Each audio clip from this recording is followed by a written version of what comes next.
महिलाओं और बच्चों के आहार में आयरन में करीब 4% की कमी का अनुमान है।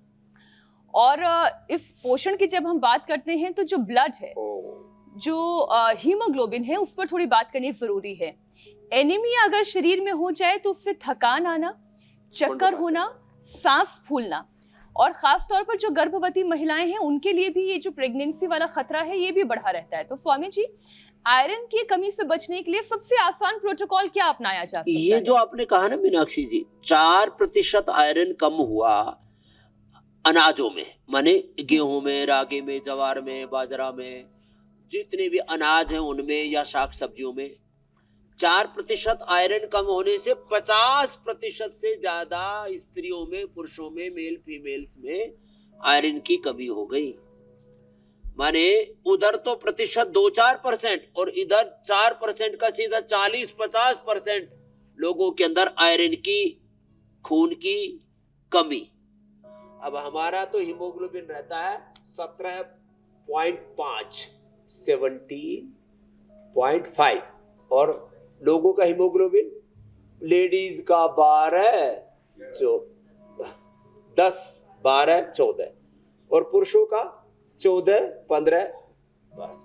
और किसी किसी का तो 10, 12 पर ही अटका रहता है। तो देखो, आप एक तो मंडूकासन करना, एक पवन मुक्तासन करना और आयरन बढ़ाने के 10 उपाय बताता हूं। अनार, गाजर, चुकंदर और इसी के साथ थोड़ा मुनक्का, खजूर, अंजीर थोड़ा सा ले लो।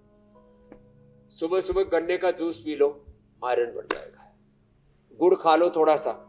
अब सर्दियों के अंदर गुड़ शक्कर ना रात को पानी में भिगो के उसका पानी बना के तो गर्मी निकल जाती है गुड़ की, शक्कर की। शहद गर्म होता है, ठंडे पानी में ले लो, उसकी गर्मी निकल जाती है। पवन मुक्तासन करो। चलो, तो दूसरा उपाय, रागी, जवार, बाजरा, मिलेट्स खाओ, इससे आयरन बढ़ता है। तीसरा उपाय हमने तो आयरन कॉम्प्लेक्स, हीमोग्रिट वटी और लोहा सब आदि बताया, उससे आयरन बढ़ जाता है। लीवर किडनी के फंक्शन अच्छा करने के लिए लीवोग्रिट, रीनोग्रिट खाओ, उससे। और फिर भी किसी का नहीं बढ़ता हो तो यहाँ पंचकर्म षटकर्मा के लिए संघ प्रक्षालन, कोलोन थेरेपी, बस्ती आदि कराने के लिए आ जाओ पतंजलि वेलनेस योगाग्राम निरामय में। 8954666111 नंबर भी हम इसलिए बता देते हैं कई लोग डिजिटल फ्रॉड के शिकार ना हो जाए। तो हीमोग्लोबिन बढ़ाने के लिए खुश रहो। जो खुश रहते हैं उनका हीमोग्लोबिन अच्छा रहता है, चमकते दमकते रहते हैं, चेहरे पर नूर भी भरपूर रहता है। तो लीवर ठीक होना चाहिए, किडनी के फंक्शन अच्छे होने चाहिए, वहां से एरिथ्रोपोइटिन जो है वो जिम्मेदार है हीमोग्लोबिन बढ़ाने के लिए। जो भी खाना खाते हैं वो हजम हो जाना चाहिए। पवन मुक्तासन, उत्तान पादासन आदि करने से लीवर और आंतें अच्छी होंगी, उससे हीमोग्लोबिन अच्छा रहेगा। फिर हीमोग्लोबिन के लिए हरी साग सब्जियां बड़ी अच्छी होती है, उसका सेवन करो। और जो सुबह उठ करके आंवला, एलोवेरा, गिलोय, गोधन और कहनी पी लेते हैं, उनका तो हीमोग्लोबिन एकदम 100% अच्छा रहता है। घर में जो लोहे की कढ़ाई में खाना बनाते हैं जी, उनका हीमोग्लोबिन अच्छा रहता है। लो, मैं तीन चीजें तो छोटी छोटी है जो खाने की है वो असर बहुत गहरा होता है कि अगर कोई नियमित रूप से एक सेब अपने डाइट में शामिल करे, और खासतौर पे क्योंकि यहाँ पर बच्चों की भी बात हुई तो इसलिए मैं पूछ रही हूँ, एक केला अपने डाइट में शामिल करें और थोड़ी सी किशमिश दिन के किसी भी वक्त, तो क्या स्वामी जी उसमें आयरन की डेफिशिएंसी से बचा जा सकता है? एक केला, एक सेब और थोड़ी सी किशमिश। फ्रूट्स में केला और जैसे आपने बताया सेब, अनार, ये हीमोग्लोबिन को तुरंत बढ़ा देते हैं। कुछ प्रत्यक्ष रूप से, कुछ परोक्ष रूप से बढ़ाते हैं।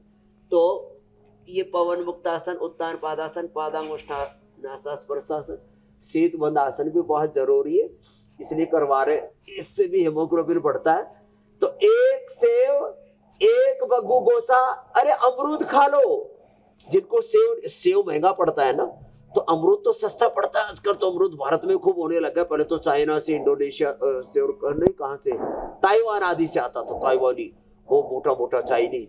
तो अमरूद जो गुण सेव में होते हैं लगभग उसी से मिलते जुलते गुण सेव में जो गुण होते हैं वही केला में, अमरूद में होते हैं, अनार में होते हैं और वही अपने गाजर में और चुकंदर में होते हैं। तो जिसको जो सुलभ हो जाए ठीक उसी का स्वामी जी। प्रयोग कर लेना चाहिए। चलो उठे लेट जाओ मकरासन।